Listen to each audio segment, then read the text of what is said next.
நேத்து பொதுக்குழுவில் நம்ம அருள் பேசுனதை பத்தி பார்ப்போம். அருள் சொல்றாரு, ஒரு சிறந்த தலைவர் எப்படி இருக்கணுமோ அதற்கு உதாரணம் ஐயா ராமதாசான். ஒரு தலைவர் எப்படி இருக்கக்கூடாதோ அதற்கு உதாரணம் அண்ணன் அன்புமணியான். இப்ப நான் சொல்றேன் கேளுங்க. ஒரு சிறந்த மகன் எப்படி இருக்கணுமோ அதற்கு உதாரணம் டாக்டர் அன்புமணி அவங்க.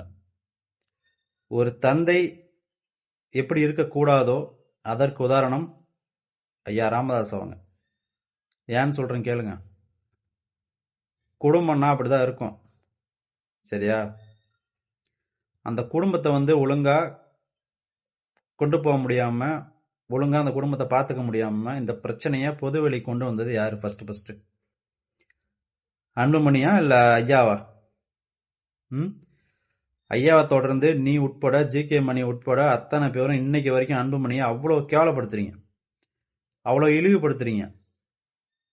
இப்ப லேட்டஸ்டா வந்த காந்திமதி அக்கா அவங்க குடும்பம் நேத்து வரைக்கும் அவரை பத்தி அவ்வளவு பேசுறீங்கல்ல. இது வரைக்கும் ஏதாச்சும் ஒரே ஒரு மேடையில அன்புமணி அண்ணன் அவங்க அப்பாவை பத்தியோ இல்ல அவங்க சகோதரி குடும்பத்தை பத்தியோ ஒரு வார்த்தை இழிவா பேசியிருப்பாரா? இதை விட ஒரு சிறந்த பண்பு என்ன வேணும் ஒரு மகனுக்கு?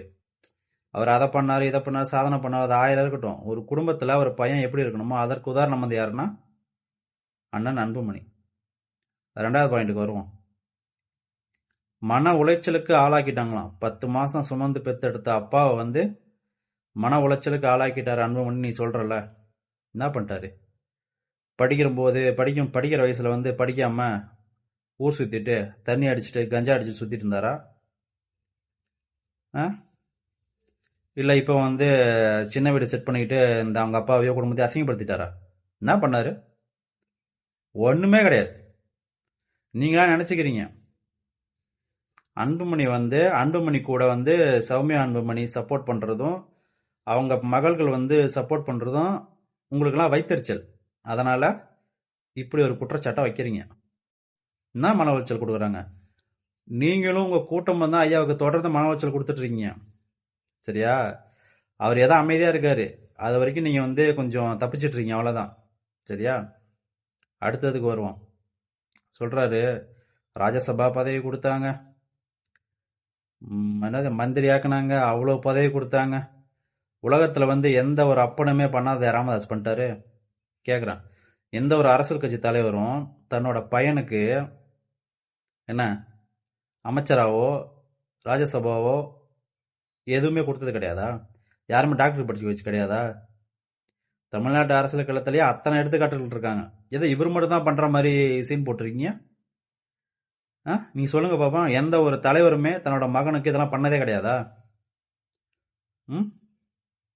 சொல்லுங்க.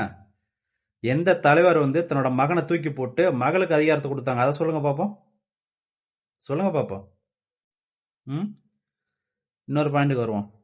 ஒரு பத்திரிகையாளர் சொன்னாராம், கட்சி பிரியறப்போ அன்புமணி கூட 90% பேர் இருந்தாங்க, ஐயா 10% இருந்தாரு. இப்ப அன்புமணி அவங்க கிட்ட 10%, ஐயா கிட்ட 90%. தேர்தலுக்கு அப்புறமேட்டுக்கு ஐயா 100, அண்ணன் 0. 2026 தேர்தலுக்கு பிறகு அன்புமணி 0 ஆவார்.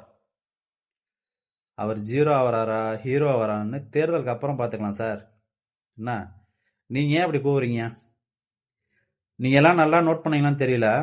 மேடையில பேசுறப்போ நம்ம அருள் முக்காவாசி நேரம் மக்களை பார்த்து பேசாம ஐயா ராமதாஸ் ஐயாவை பார்த்து திரும்பி பேசுவாரு.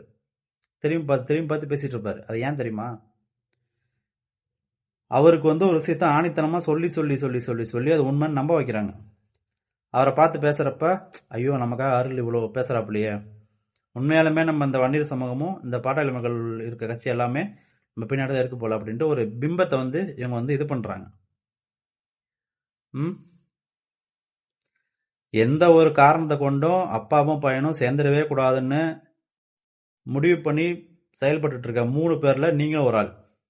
அப்படி இருக்கும்போது நீங்க ஒரு கல்யாண மண்டபத்தை வாடகைக்கு எடுத்து என்ன இவ்வளவு கூட்டத்தை கூட்டி சாப்பாடு போட்டு பைய கொடுத்து அன்புமணியை திட்டத்துக்கு ஏற்படுத்தப்பட்ட இந்த குழு பொதுக்குழு கிடையாது, வேற குழு. சரிங்களா மிஸ்டர் அருள்?